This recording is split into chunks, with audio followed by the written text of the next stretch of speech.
Alright guys, TacticalRab back again today. Hope you're all doing well and enjoying your day so far. And big questions being raised the last several days about Los Angeles Guerrillas and how they're going to be performing into this upcoming season. Theoretically one of the most upgraded teams on their roster last year, but Asim is talking about the fact that they have not been scrimming lately, and Simp certainly having a few spicy words for some of these organizations. Very much intrigued to your thoughts in the comment section below. If you enjoyed the video, hit the like button, it's the best thing you can do. Top of this channel recently people, please do subscribe as well if you have not yet already. First of all, this from Crimsix. I mean, look, I just don't understand what goes through this guy's head, but he dresses up in the full gear. This is how he's going to be rocking up to main stage, it seems, this upcoming season. I mean, this guy's absolutely out of control, just looking fantastic. So, beautiful stuff, frankly. And, well, just a funny thing, really, to start out the video. Like, how does he get all this gear? I don't understand it. Like, what did he spend on these night vision goggles after he won champs? Was it like 25 grand or 30 grand or something? So, he's got a set of night vision goggles that are worth a lot of money. And, I mean, who can blame him, to be honest? This guy's just too entertaining. So, this also to mention a couple of things here, because, well, firstly, from the LA Thieves side, then from the LAG side, it was kind of interest a few days ago, the fact that when Scump was talking about his top 5 teams going into the new year, or at least Formal asked him what are the teams that he thinks are going to cause him the most issues. He mentioned New York Subliners, he mentioned Toronto, he obviously mentioned FaZe, and he didn't really mention Toronto because he thought they hadn't really been scrimming all that much. Turns out they have been in Europe, and he also mentioned Boston and Florida being pretty good teams as well. Didn't mention LA Thieves or LAG, despite those two teams theoretically being somewhat upgraded for this year. They should be pretty damn good. So, well, as Jacob says right here, unreal hold out of the red team in this situation. This is, I don't know what is even going on here, to be honest, for this to happen. The first initial situation, I was like, okay, makes sense still. Okay, there's 4 blue arrows coming in. 2 of these red guys are still going to spawn somewhere in the back. 6 just spawns straight up in the hill, so fair enough. 7 spawns here as well. But, and then number 1 dies, number 3 dies. But still, it seems like that maybe blue still have a good chance to break here, because by the time the reinforcements come through, a couple of guys don't go down in the hard points. 7 and 8 go down. Number 4 takes them out. And still, number 8 spawns right here in the back. And then the final player, and then he dies as well, just off spawn. So he spawned up and died immediately, so kind of unfortunate there. But then they still spawn, and 7 spawns right in the hill, and then I'm pretty sure number 8 spawns back over here again, and again, number 8 spawns here, and then the other guy's going to spawn here as well. It's like, I just don't understand how this happens. Like, blue did everything right, it seems, to try and break this hard point, but, unlucky, the guy just spawned in the hard point and then just shut you down. So, just kind of crazy, the stuff that can happen here. I'm pretty sure Center was in the reply saying, look, I understand this spawn logic, because I played the game a fair bit, but, it's definitely the worst part about competitive Call of Duty, the fact that this even happens right now. Like, good luck breaking this hard point when they're just going to spawn in the hill when they should be spawning out. That's one thing. The other thing was this, I thought was funny from Slasher, given we're going to talk about LAG today, is,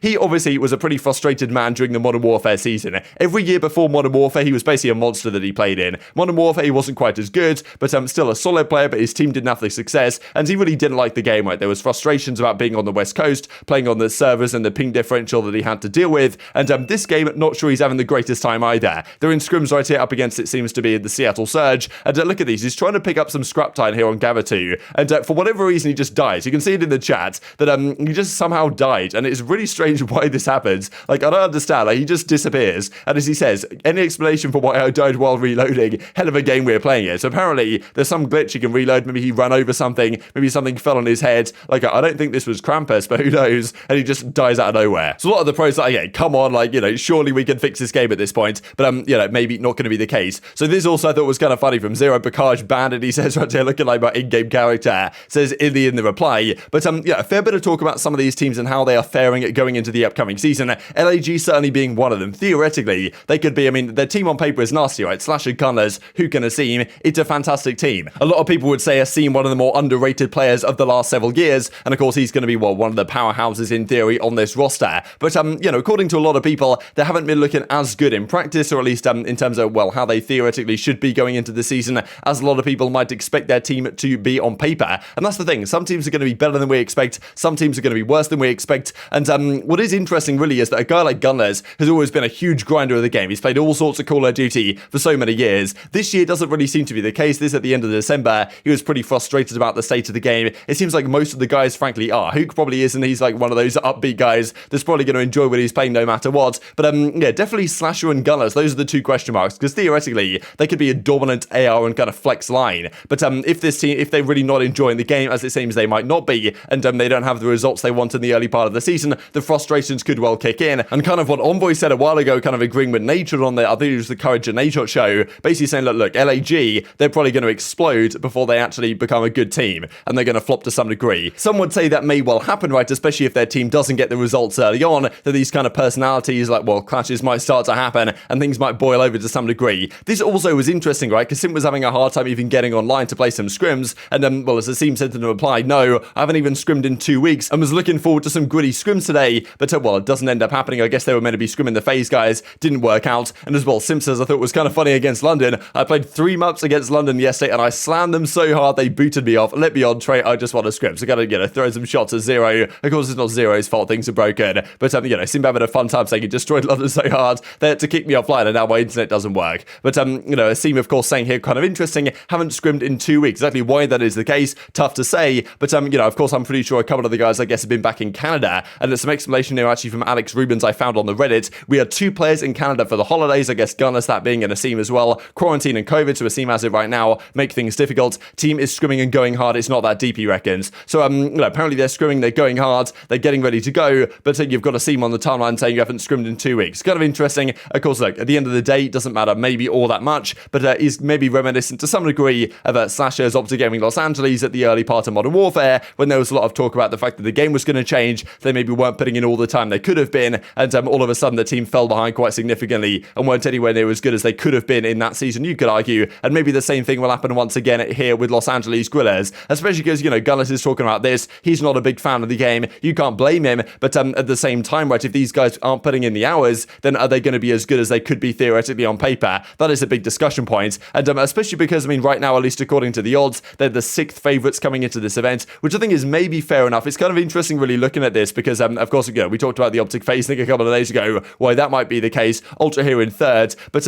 Guerrillas on paper, their roster, a lot of people would say it's kind of a top 6 team, and could well perform better than that on their own day. That's kind of how, well, they have them sitting right now, but of course, Surge, Rokkr, they're all there and thereabouts. Teams that, Rokkr, of course, won an event last year, so maybe they should be higher, one could well argue, but it's tough to say how these teams are really matching up so far, given we haven't really seen the opportunity for these squads to match up against each other, like we would have back in the day with the 2Ks, 5Ks, 10Ks that were going on all the time at the start of these online eras of previous Call of Duty titles. This also just wanted to mention then, because last night, LAG were actually scrimming for the first time we've seen in quite some time, up against this 18 and cracked roster of Assault, Shawnee, Exceed, and Classic, of course, and, they won this one 3-2. For whatever reason, they only played 5 maps, kind of unclear why, but, I kind of totaled things up right here from CDL Scrim Intel, that, they played Berlin twice, both times that went to the 18 and cracked guys, all the other maps went the favour of LAG, Bacage, Gavatu, and Tuscan goes the way of LAG, so pretty interesting stuff, interesting really to hear Asim's perspective on maybe them not screwing so much, Simp saying he's, destroying London and having a good time in general, but maybe LAG aren't quite the team that, well, people might have expected them to be going into this year, and some people also saying a similar thing with LA Thieves, right? It's kind of interesting, which, because at the end of the day, going into this season, some teams are going to be underrated, some teams are going to be overrated, that's how it is. Some teams, are going to be better than we expect. For example, last year, Paris started off the year relatively well, better than people expected. Maybe a similar thing this time around. I think that this year, London, Surge, these kind of dark horse teams in my book that could well be better than a lot of people expect. Therefore, there's going to be teams that are overrated, right? And probably those are going to be teams that have great names on paper, but things just don't really click, or they don't really enjoy the game so much, and things fall apart, the chemistry isn't quite there, and LAG are kind of a prime suspect for that to potentially happen to, right? So they're going to have to watch that for sure. This also from Gunless at 0, hitting off Simp wasn't enough for you, now you're hitting off Kyler. So maybe that's what happened with these scrims not going through, is that, Huke, that being Kyler, is that, for some reason his internet, I guess, disconnected too. Strange situation, no practice for anyone, says 0 here in the reply. This also to mention for Parasite real quick, did think was kind of interesting, because the Challengers Cup is going on at this weekend, and would you believe it, the Challengers points are now going to be awarded. So there was backlash already from at least the amateur players in December. There was meant to be a couple of Challengers Cups where points were going to be on the line for the season, and they decided that they were going to remove the points entirely. There was a lot of talk from the Challengers players that, let's just delay these cups, let's just cancel them, because there's no working third game mode. Now, the fact of the matter is, realistically, was there going to be a fix over the Christmas period, over the holidays, into the new year? Probably not. So therefore, they're still playing the first Challenger Cup. Now there's points on the line, as there wasn't the previous 2, based on the backlash from the amateur players, but they're still playing the cup this weekend, with points now on the same format they played before, with Hardpoint and Search and Destroy on the line. So, there's no third game mode as of yet being played in these tournaments. It's kind of crazy, we haven't really seen this before, quite honestly, and